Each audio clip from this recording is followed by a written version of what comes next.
Carl Jung believed, and he was the wisest psychologist I've ever read by a large margin. He certainly believed that we had to delve. So Jung was a student of Nietzsche.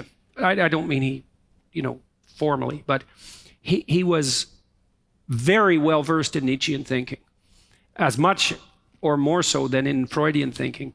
And he really devoted his life to addressing a proposition that Nietzsche put forward. And Nietzsche said, well, God is dead and we have killed him and we'll never find the water to wash away the blood. The holiest that we have created has now died at our own hands. And he thought that was an absolute catastrophe because Nietzsche was a very smart man and a very wise man. But he made a real error, I believe, and he posited that because of this collapse of values, this precipitous collapse of the value that unifies all values, or that is the precondition for all values, that we would be lost. He certainly felt that we would fall into nihilism, or that we would fall prey to communist idolatry in particular, which he predicted dead on, just like Dostoevsky did.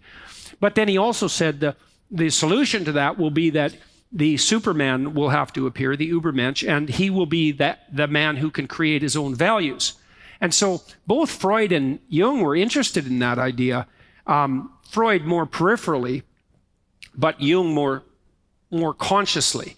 And part of what Jung was trying to find out is, well, could we create our own values? And the answer he came up with was, no, that's not possible.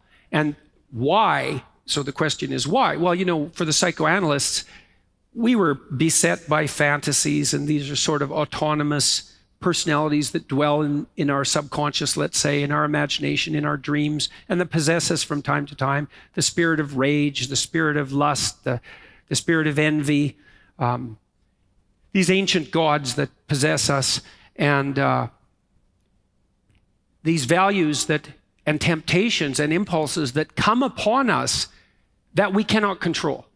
They're part of our autonomous nature. And because they have this autonomy, and so that would be the autonomy of emotions and the autonomy of motivations, and then even the autonomy of the spirit that unites motivations, because we don't know, for example, in the spirit of play, for example, play is an instinct. Play integrates base motivations into a higher unity, but it's an instinct. And so Jung realized very rapidly that it wasn't technically possible for us to create our own values. And that's partly his stumbling upon the problem of complexity. So the world's just too complex for us to generate our values in the span of a single life, out of whole cloth, autonomously, no matter how much of a Superman we were. Yeah. And partly the reason that's impossible is, well, okay, so generate your own values. What the hell are you going to do with your wife or your husband or your friend? What are they going to, they're just going to live by your values all of a sudden? Well, that's what the postmodernists are demanding now. The radical types, it's like, my game, right? My identity. I'm whatever I say I am, moment to moment. And there's no negotiation. And that's because they're 2 years old. And I mean that. I mean that.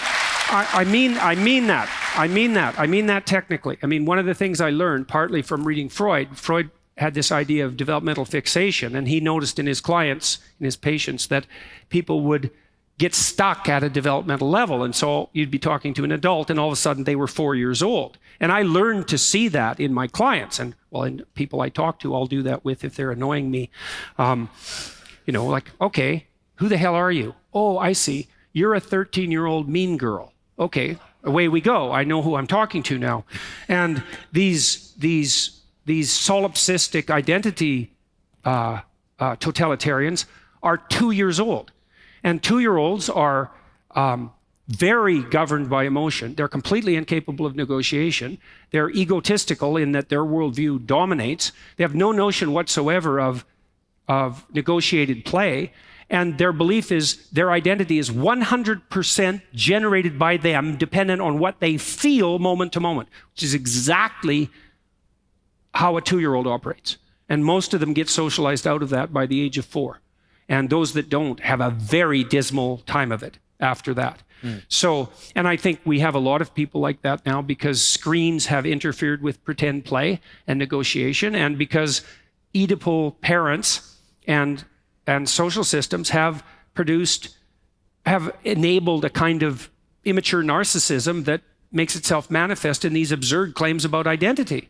And that's all part of creating your own values. I can be whatever sex I want to be moment to moment. It's like, well, fine, but how are other people supposed to deal with that? Because they don't know what to do. Well, it doesn't matter. They have to do exactly what I want them to. It's like, hey, good luck with that. You Superman, you Ubermensch with your own values. And this is also partly why the small L liberal types are wrong in a fundamental sense, and this would include most therapists, is like, you might think of identity and of sanity itself as sort of an internal psychological arrangement, so you have your act together, it's sort of in your brain or in your psyche, and you're sane, and there's insane people around you, but you're sane. It's like, that isn't really right. It's sort of right, but you're sane if you're a reciprocal partner in your marriage.